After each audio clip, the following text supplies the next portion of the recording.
Channel 10, WPLG, Miami, Fort Lauderdale. Live, local, late breaking. The Eyewitness News Night Feed starts right now. What does tomorrow bring? What does tomorrow hold for me? An inspiration to everyone she touched. Ann Bishop died early this morning after a year-long battle with cancer. Very few of us knew about that fight. It was one she fought with dignity in private. She came to South Florida in 1970 and set the standard for excellence in journalism that is part of her legacy to us. But we also remember the woman whose passion was concern for her community. We were trying to shoot a promo of my covering Spot News. And as it happened, as we were going to a location what we thought would look exciting, there was a terrible bus accident. The bus rolled over.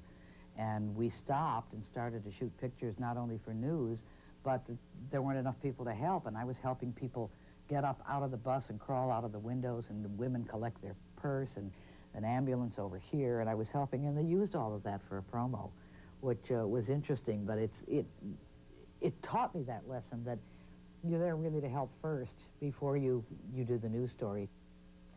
Ann never had a college degree, so when she received an honorary doctorate from Barry University, it was very special to her. She was an inspiration to many female students at the university, of course, who saw her on television and said, I can do that too. Respected newsman David Brinkley once said, if you want to see television news done right, go to Miami and watch Ann Bishop. I've admired her for a very long time. She was one of the original women on television, one of the best, maybe the best, I'm not so sure. And I've liked her for a very long time. ABC News anchor Peter Jennings recalls the first time he met Ann when he came to Miami to do a story. A lot of people here are sad, of course, to hear about Ann.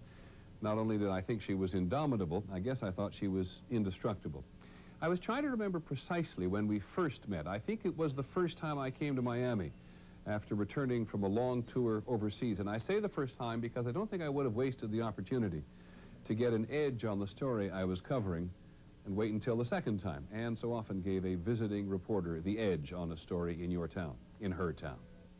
This was Ann Bishop's town because she wanted to be here. Ann had offers to go to bigger jobs at the networks and to work in bigger markets, but no matter where Ann traveled, whether on business or for pleasure, her heart was here in South Florida. She covered the 45th anniversary of the D-Day invasion in Normandy and visited the Pope at the Vatican. But there was no mistaking. South Florida was the beat Ann Bishop loved best. I want to talk to these police officers about what happened over here. For 25 years, she brought us the news, but she never forgot the people in the news. The first thing you say is, can I help? You can always get the story that, can I help? She dominated her field when there was no place for a woman. She made a name for herself, even though her name was actually Harriet. I was always a little bit shy as a child, but once I became Ann Bishop, it was like a magic cloak. I could go any place, I could do anything, I could say anything. What Ann did not talk a lot about was herself.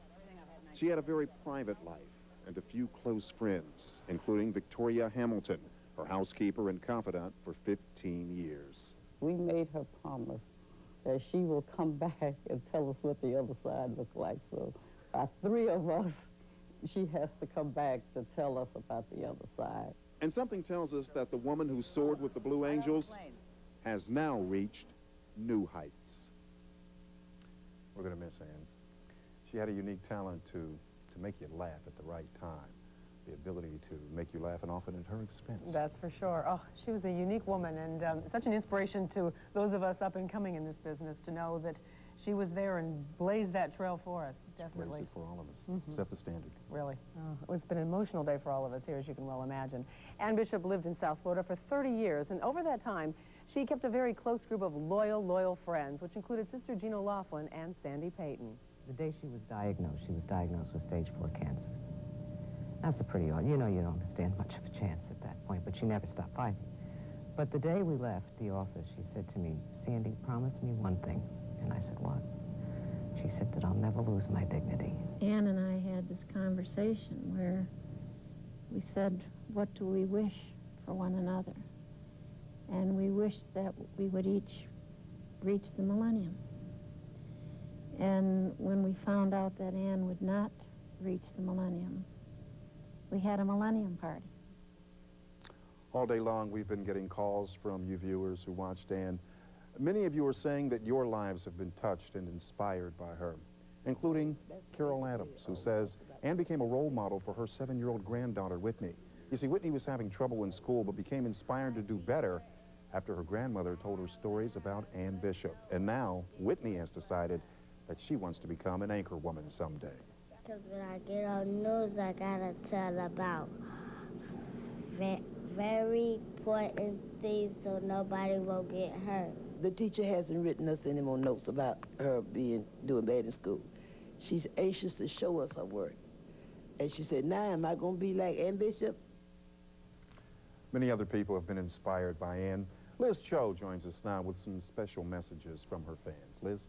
Well, Dwight, so many people have been affected by her death. We have received dozens of email messages all day today, mostly from people right here in South Florida, but we've even gotten some as far as the Bahamas, all of them really expressing the loss that we feel. We just want to read a couple of them to you. The first one comes from Coconut Creek, and it says, when I found out that Ann kept Oreo cookies in her desk drawer and wore black and white Oxford sandals, there was an instant bonding. She became my hero and my idol. She was my daily dose of sanity and humor.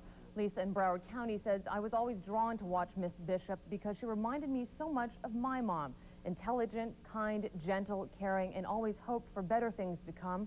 The next one calls Ann as the grand lady, and it says, I've traveled the world of life's experiences through her news reporting. She has touched so many hearts with her joyous laughter and infectious smile. That does it for now. We'll see you back here on Monday. Nightline is coming your way next, but first, a final tribute to a special lady, our friend and colleague, Ann Bishop.